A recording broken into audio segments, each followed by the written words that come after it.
السلام علیکم ورحمۃ اللہ وبرکاتہ۔ ناظرین، یوں تو کہتے ہیں کہ اصحاب کہف کہیں تو ترکی میں ہے یا جورڈن میں ہے۔ اس میں بہت اختلاف ہے کہ آخر اصحاب کہف کہاں تھے اور کہاں اس کی موت ہوئی۔ تو ناظرین، اس ویڈیو میں انت تک بنے رہنا۔ میں آپ اصحاب کہف کے معنی غار کے ہیں۔ یہ چند سچے مومن نوجوان لڑکوں کا قصہ ہے جس کو قرآن پاک میں سورہ کہف میں بیان کیا گیا ہے۔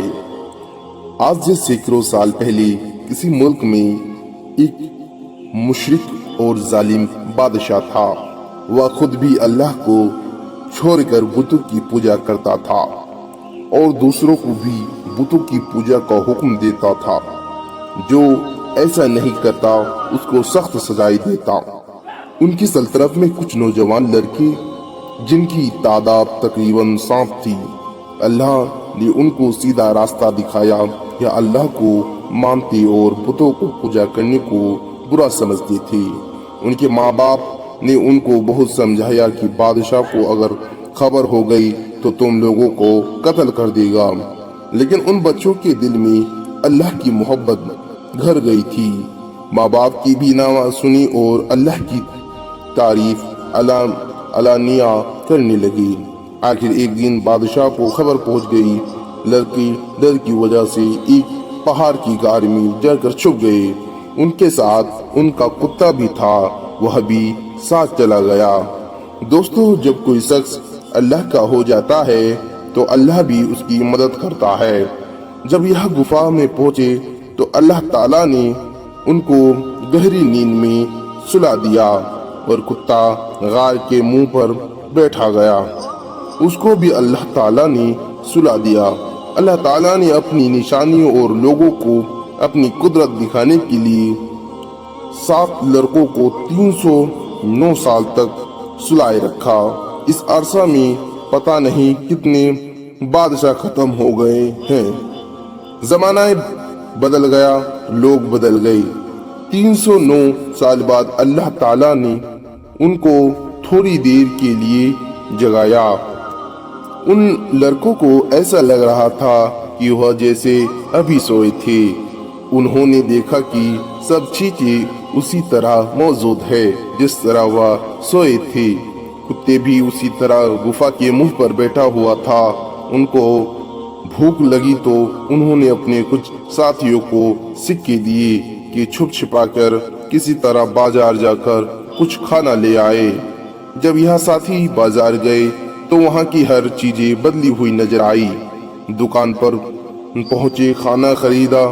جب وہ سکہ دیا تو لوگوں کو بہت تعجب ہوا کہ یہ سکہ تو آج سے 300 سال پرانا ہے اور یہ فلاں بادشاہ کے وقت چلتا تھا۔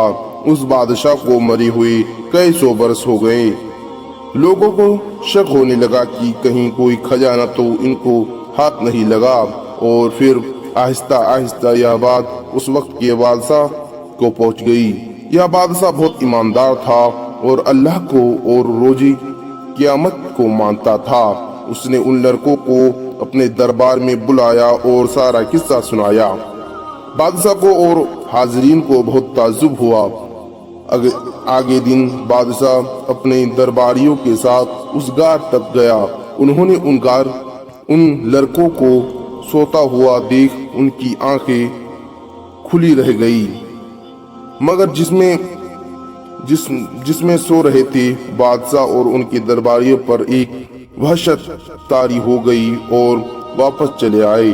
یہ لڑکا بھی جو کھانا لینے آیا تھا غار میں داخل ہوتے ہی اپنے ساتھیوں کے ساتھ مل کر سو گیا۔ بادشاہ اور ان کے درباریوں اور یقین ہو گیا کہ اللہ تعالیٰ بڑی طاقت اور قدرت والا ہے۔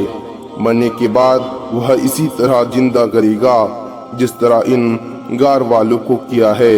یہ لوگ اسی غار میں قیامت تک سوتے رہیں گے۔ دوستو، اللہ تعالیٰ نے اس واقعہ کو ہم کو بتایا ہے کہ وہ اپنے ماننے والے کی حفاظت کرتا ہے اور ظالموں سے نجات کی ایسی صورتیں پیدا کر دیتا ہے کہ جو کسی انسان کے وہم و گمان میں بھی نہیں آ سکتی۔